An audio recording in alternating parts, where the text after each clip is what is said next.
बोला.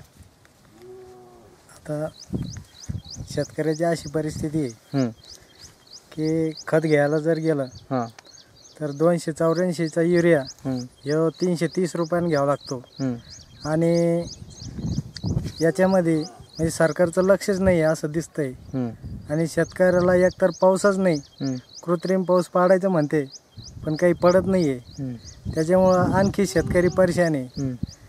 आणि हे जे खताविषयी जे लूटमार चालू आहे याच्याकडं शासनानं लक्ष द्यावं. विशेष म्हणजे मुख्यमंत्र्यानं आवर्जून लक्ष द्यावं अशी आमची विनंती आहे. आणि ते बिलवर किती रुपये राहतात आणि कसं लिहितात?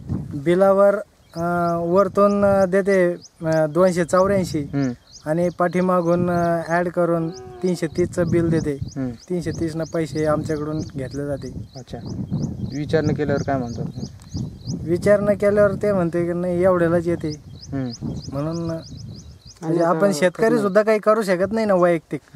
त्याच्यामुळं वैयक्तिक काही करू शकल्या नसल्यामुळं त्याला गरज असल्यामुळं त्याला ते घ्यावंच लागते.